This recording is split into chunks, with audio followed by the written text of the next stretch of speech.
Halo adik-adik mahasiswa, selamat datang di pertemuan keempat mata kuliah Technopreneurship.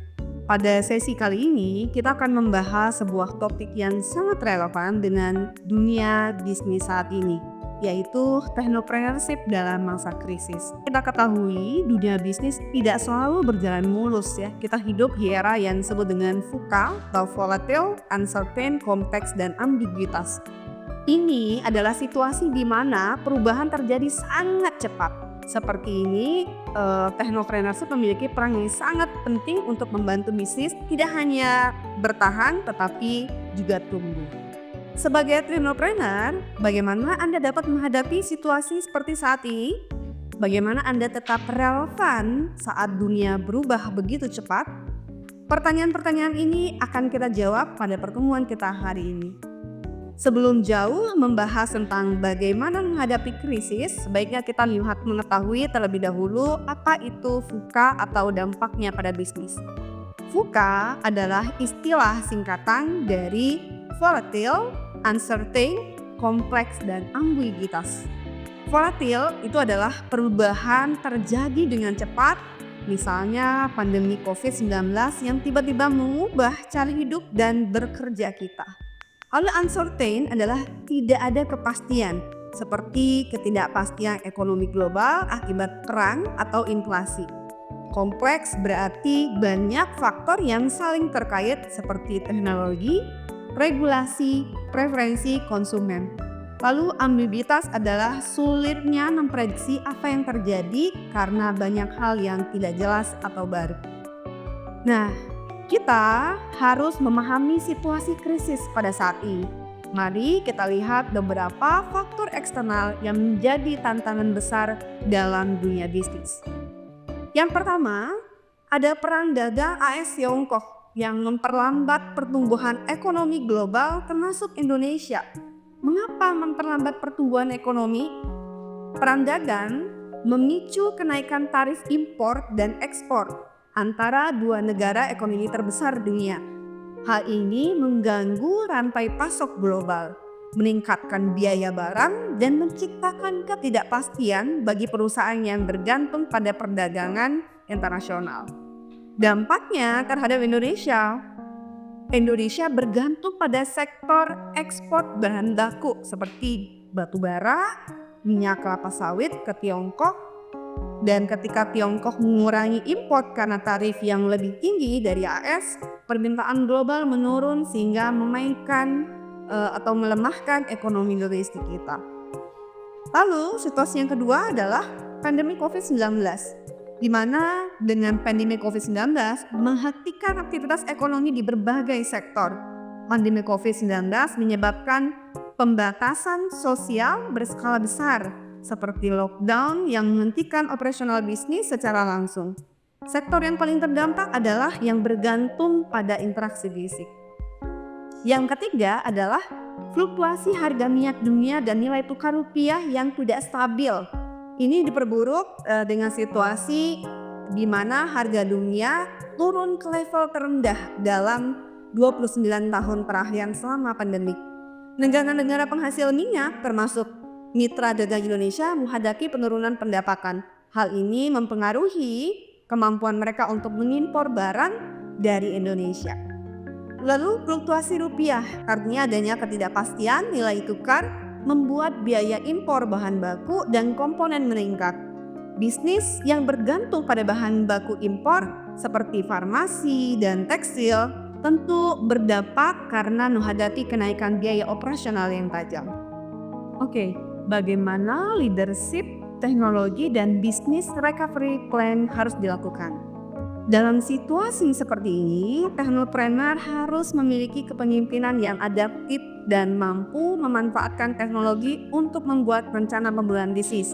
Contoh yang relevan adalah Gojek yang dengan cepat menambahkan layanan baru seperti GoMed dan GoFood untuk memenuhi kebutuhan masyarakat selama pandemi.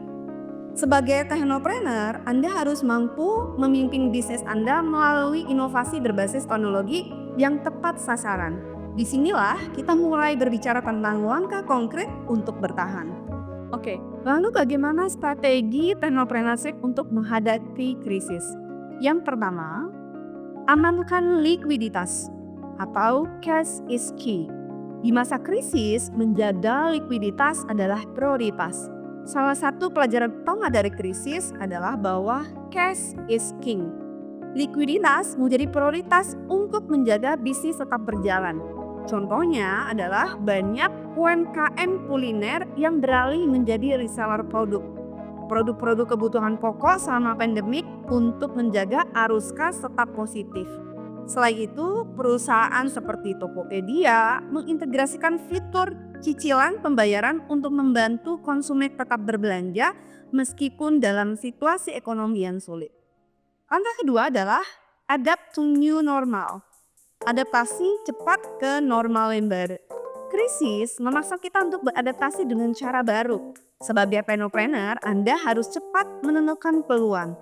Contohnya Tani Hub yang membantu petani memasarkan produk mereka langsung ke konsumen melalui platform digital. Di sisi lain, digitalisasi juga menjadi kunci utama. Misalnya aplikasi seperti Shopee dan Grab yang mengoptimalkan pembayaran digital dan logistik untuk menjawab kebutuhan pasar yang terus berubah. Strategi yang ketiga adalah survive through ecosystem atau bertahan melalui ekosistem dan kepemimpinan. Saat krisis, kolaborasi adalah kunci untuk bertahan. Kolaborasi lintas sektor dapat membuka peluang baru dan mengurangi resiko. Misalnya selama pandemik, Hellodoc bekerja sama dengan Gojek untuk menyediakan layanan konsultasi kesehatan yang terintegrasi. Dan Shopee bermitra dengan UMKM untuk memasarkan produk lokal. Sebagai seorang technopreneur, Anda membangun jejaring dengan lintas sektor adalah kunci dan langkah strategis untuk membuat ekosistem bisnis Anda terus tumbuh. Ini menciptakan peluang baru dan membantu mengurangi resiko. Strategi keempat adalah investasi di tengah krisis. Gunakan masa krisis untuk berinvestasi. Meskipun semuanya melambat pada saat krisis, tapi ingatlah bahwa itu waktu yang tepat atau ideal untuk memperbaiki proses bisnis dan meningkatkan kualitas. Misalnya selama COVID-19, Netflix tidak hanya meningkatkan konten, tetapi juga mengoptimalkan teknologi AI untuk personalisasi pengalaman pengguna. Mereka mengoptimalkan algoritma sehingga rekomendasikan beberapa tampilan atau tayangan sehingga lonjakan penggunaan di masa pandemik sangat tinggi. Dan contoh lainnya adalah Zoom yang meningkatkan fitur keamanan dan integrasi untuk mempertahankan pengguna baru. Key-nya adalah gunakan waktu selama krisis untuk melatih diri Anda dan tim agar lebih siap dalam menghadapi masa depan. Strategi teknopreneur untuk menghadapi krisis yang kelima adalah be calm in the storm atau tetap tenang di tengah badai. Saat krisis, atau Anda dalam situasi yang terkukung dalam badai yang tidak nyaman, Anda harus tetap tenang dan fokus pada prioritas. Ingat, krisis tidak berlangsung selamanya. Jangan berencana terlalu jauh, tetapi fokus pada langkah-langkah kecil yang relevan. Lihatlah bagaimana Tesla tetap konsisten pada visi mereka tentang kendaraan listrik meskipun menghadapi tantangan rantai pasok global. Sebagai technopreneur, pastikan Anda menjaga kesehatan tim Anda, mempertahankan orang-orang kunci, dan terus fokus pada langkah-langkah kecil yang berdampak besar. Sebagai kesimpulan dan refleksi, sebagai seorang technopreneur, Anda harus siap menghadapi krisis dengan strategi yang tepat. Pastikan likuiditas, manfaatkan teknologi, dan bangun ekosistem yang kuat. Ingatlah, krisis adalah peluang untuk tumbuh dan berinovasi. Saya harap materi hari ini akan memberikan wawasan dan inspirasi untuk Anda semua. Mari kita terus belajar dan beradaptasi karena teknopreneurship adalah kunci untuk masa depan yang lebih baik. Sampai jumpa di pertemuan berikutnya. Salam.